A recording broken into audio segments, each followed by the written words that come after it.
ago, China was in the middle of a great war. The emperor came on his horse and declared, "One man from each Chinese family must join the army." Mulan, a teenage girl who lived in a faraway village, heard the news when she was outside washing clothes. Mulan ran into the house. Her father was sitting in a chair, carving a piece of wood. "Father," she said, "did you hear what the emperor said?" "Yes," said her old and sick father. "Well, I must serve my country then." He put down his carving, stood up, and walked very slowly to his room. "Wait, father," said Mulan. "Why at your age must you go?" "What else can be done?" "I have an idea," said Mulan.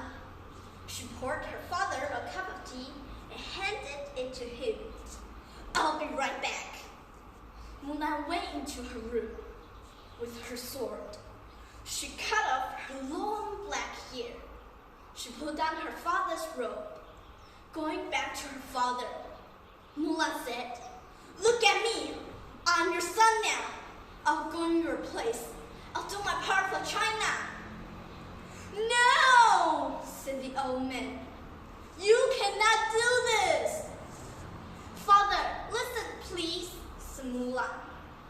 "For years, you trained me in Kung Fu. You showed me how to use a sword."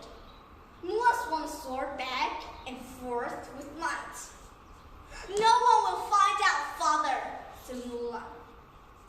"Mulan," said her father. He tried to get up, but was not strong enough.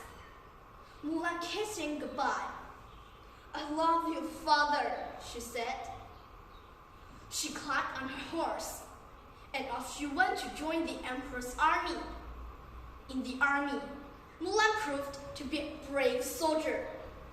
Every day, she did her best. Discipline, courage, patience. She repeated as she trained each day.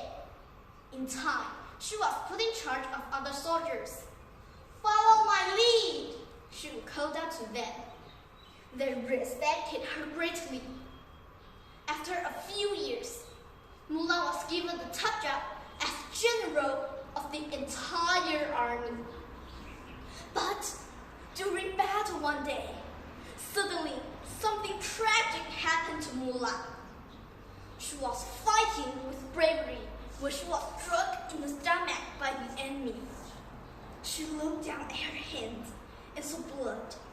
What could she do now? She was scared and alone. The soldiers sent for a doctor. But when the doctor came out of Mulan's tent, he knew the truth. "The general is a woman?" yelled the soldiers. "How can this be?" some called out. "She tricked us, and we will not fight for a woman." They said, "Punish her, make her pay. The cost is for her to die." But others called out, in voices just as loud, "With Mulan, we win every battle." They said, "Stay away from our general." "You're right," said the soldier. The final battle was such a big victory that the enemy gave up at last. The war was over, and China was saved. No one cared anymore that Mulan was a woman.